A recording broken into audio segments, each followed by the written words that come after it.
question. Yeah, Coach, I was pouring over some numbers after the game on Wednesday, and I noticed that when you had Moses, Devo, and Jalen on the floor together, y'all were plus 17 in 19 minutes, and then in the other 21, y'all were minus 33. It was a similar breakdown against Georgia, plus 27 and plus 3 for the other guys. Does that mean anything, or is that one of those kind of hollow stats that you mentioned after the game on Wednesday?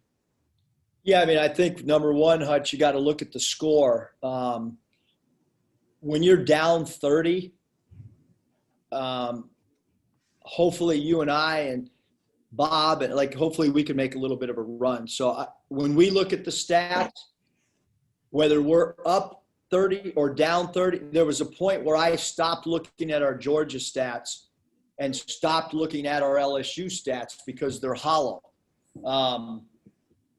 I stated after the last game that I thought Moses played pretty well. I thought Jalen played hard. So, no, I don't think that – and I certainly wouldn't want to divide the team in, these – because, quite frankly, some of the minutes were really bad by some of our players that were mentioned. So, no way, shape, or form do I look at those numbers in that manner in two games that were drastically – I mean, you're talking about 60-point difference between the games. Do I look at plus minuses a lot? Yeah, for sure. But our film session yesterday, Hutch, there was a lot of guys that did not do what they're supposed to do. And like Devo never jumped to the ball. And when your man passes, you're supposed to jump to the ball. So when we do our grading system, it was drastically different than the plus minus you just mentioned. And we do a defensive grading system after every game. Bob.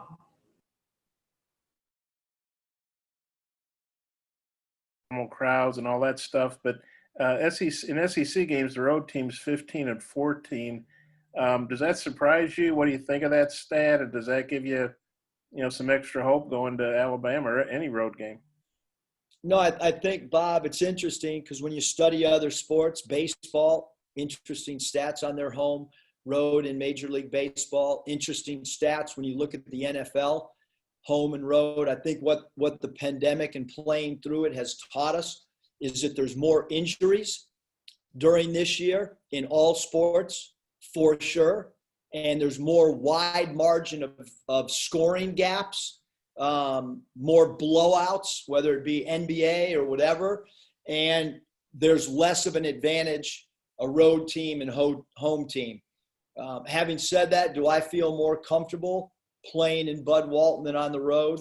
Still, even with the pandemic and limited amount of crowd, absolutely, I feel more comfortable.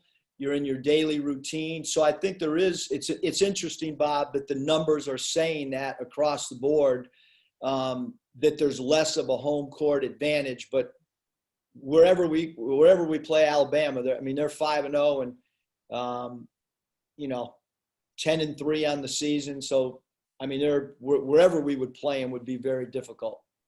But does that give you a little extra, the road team? And plus, I know it's different teams, different years, but Arkansas has won 3 in a row at Tuscaloosa. Yeah, I thought we played great there last year. We got off to a horrific start. I think it was 12-0 to start the game. And we kind of regrouped and played well towards the last 30 minutes of the game.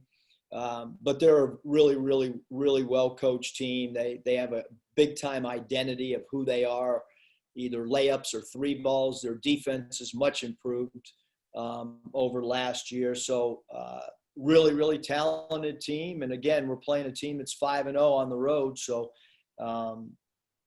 we gotta bring it or else it ain't going to be nice.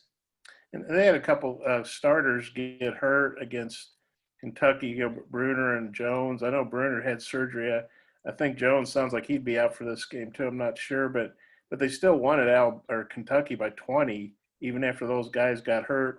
First of all, what do you think about their injuries? How they'll deal with that, and what do you think about them hammering Kentucky like that at Rupp? Yeah, I brought up the injuries this year. We don't have KK. They know that. KK had surgery. Bebe had surgery. Justin Smith has not played. He's tried to practice a little bit of late, but has not been able to go through a full practice. So, I mean, their injuries, we got a plethora of them as well. JD Note did not practice yesterday. His shoulder got hurt in the LSU game. So I think everybody across the board is dealing with injuries for whatever reason this year. And they have an all-league first-team guy in Petty. They have a freshman in Primo that is going to have an incredible future beyond college. Reese is a guy with experience that can shoot the three ball. Shackelford's a starter from last year that's back. That's a really, really great three-point shooter and an improved tack the rim guy. So they got plenty of players regardless of who plays. Is JD, is he okay to play Saturday? Yeah, we hope so. I mean, we haven't practiced yet today. Like I said, yesterday didn't practice. And so hopefully, he'll be fine. I don't know. He hasn't been in the training room yet. Okay, I got a couple more, but I'll give it back to Mike. Thanks. Curtis. Hey, Coach, how has practice and prep been since Wednesday? Have you been pleased with the mindset and the response from the team? Yeah, so, I mean, obviously, Curtis, we played Wednesday night, and so that only leaves us yesterday since we haven't done anything Friday. Yesterday was as long as practices we've had since I've been here. We had weighted vests in many of our defensive drills and our transition drills, with the understanding we play an early game on Saturday. But I put forth the thought that we were going to have a really difficult practice after the way we performed against LSU. And if it affects us Saturday, it affects us Saturday. But in the over the course of the season, they're going to remember yesterday's practice. And so sometimes as a coach, you have to make a decision. Are you going to go light on Thursday after playing the way we did? Or are you going to have your most difficult practice of the year? And I did not have to ask any of the assistants their opinion on what we were going to do yesterday. We went old school, and coach practiced the way my dad probably would have yesterday. Trey Schapp. Yeah, Coach, speaking of that, your dad, how much do you think back and sometimes during a game wonder what he would do in a situation, or is that something that being around him for so long, it just comes instinctively? I think, Trey, for sure that first of all, yes, it does come instinct. I just think that,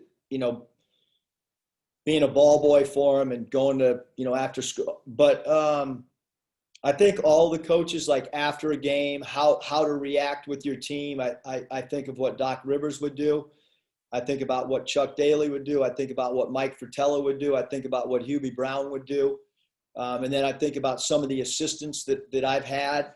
David Fizdale, who was head coach of the Knicks in Memphis. Scotty Brooks, head coach of Washington right now in the NBA. Tom Thibodeau and I work together. I think about what each of those guys would do. And to be honest with you, when I flew back on the plane from Baton Rouge, I wrote down what each of them would do. And then you try to come up with a decision on what you're going to do moving forward.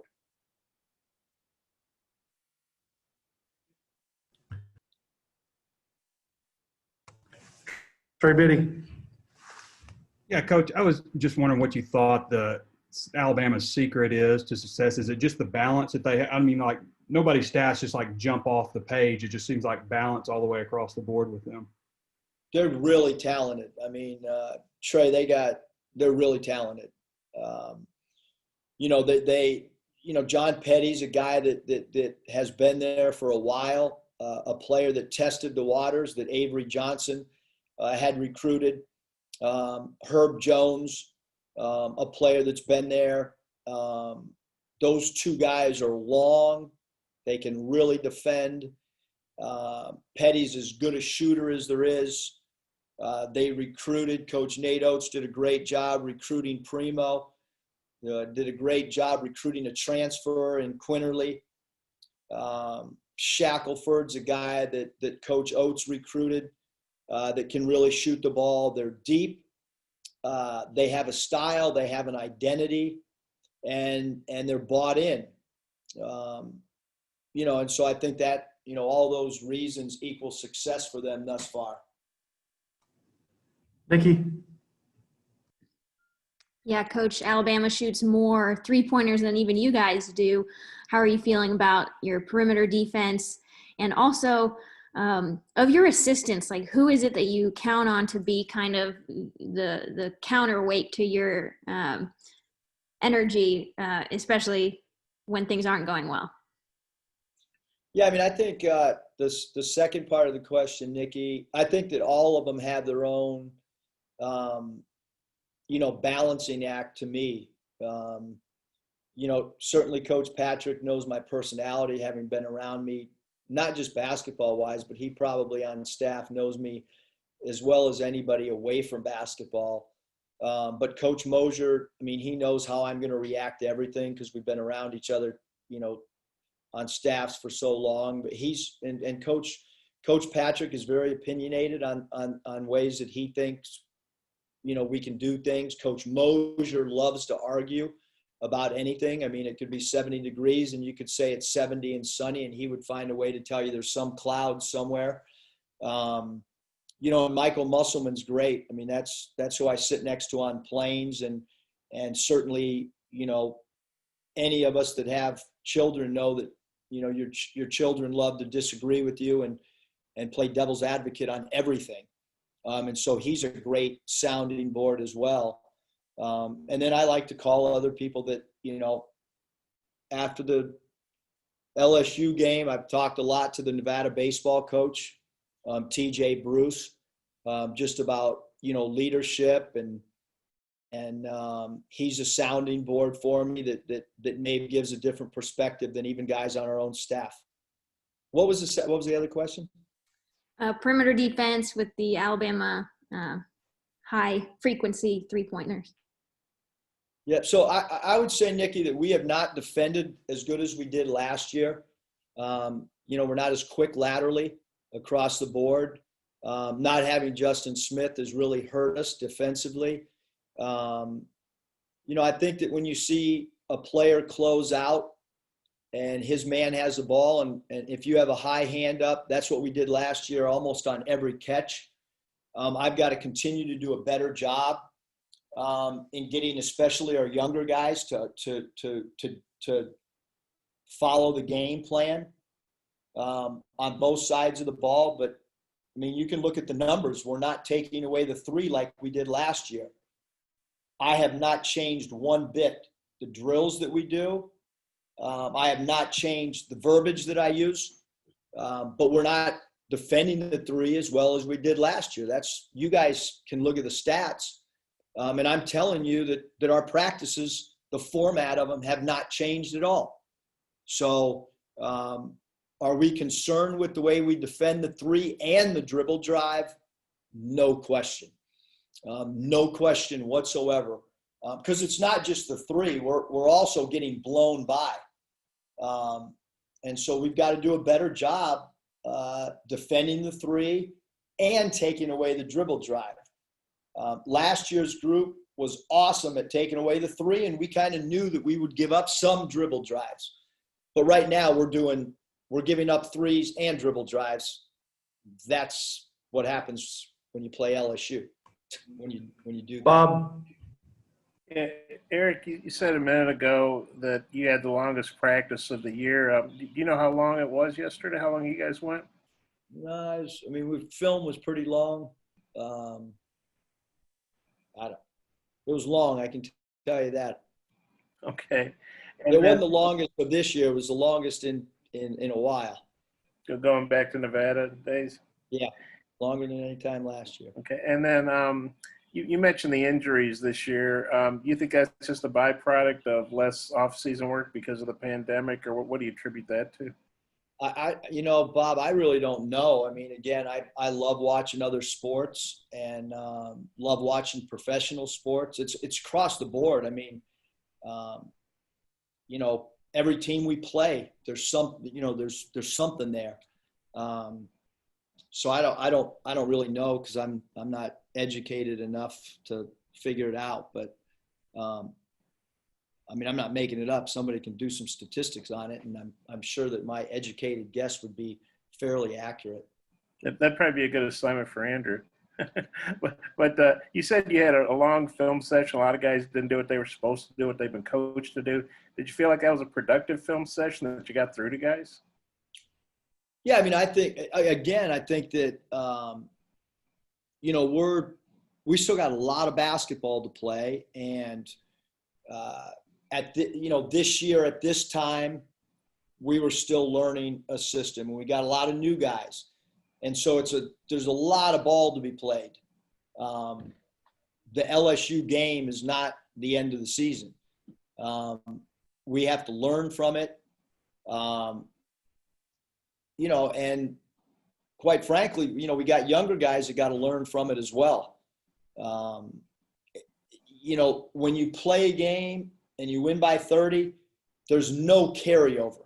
You're not bringing momentum into the next game. If you are, I mean, you got to be kidding me. Are you serious that you think you're hot one game and then it's going to carry over the next game and the other team's playing different defense and has different personnel? Well, I mean, they're student athletes, which means they're students and they're still learning. And so it's our job to continue to try to work with them and help them understand, the process of every night trying to get consistent. And you think you guys are due some good travel based on getting back late from Knoxville and getting to Baton Rouge late, or you hopeful of that? I mean, we can't have any worse travel. So, I mean, whatever happens today, it'll be an upgrade from what has happened. Okay. Thanks, Eric. I appreciate it. Trey Schapp, final question, please. Coach, you're talking about not letting or taking momentum into the next game, and how do you do it when you win a game by 30 into the next game? But how do you keep the LSU game from affecting this next game and then potential games the rest of the season? Well, hopefully, Trey, the game, I mean, you've got to move on. In football, you got a week between games. We play a sport where you better turn the page really quickly. And if you don't turn the page really quickly, then, shame on you. I mean, I woke up today thinking, how do we compete and give ourselves an opportunity to beat Alabama in Tuscaloosa? That's the way I woke up today. We just got done with the meeting. We didn't talk 1 second about the LSU game. We did all that yesterday. All of our cleanup from that game has already happened. Will we go back to that? Absolutely. Will we watch that game again? Yeah. And when we'll watch it is when the Tigers come back and play us here. We'll go through that thing plenty of times. But right now I'm worried about how do we win this game, and then after the Alabama game on the plane, we'll dissect the game, win, lose. We'll go through it as a staff on Sunday. And then on Monday, we'll be worried about our next game on Wednesday. And that's just how you've got to approach things. Historically, we've been pretty good bouncing back from games. How we do this game, I have no idea. But again, we knew whether we wanted LSU or not, Bama's its own story. Thanks, Coach. Appreciate your time.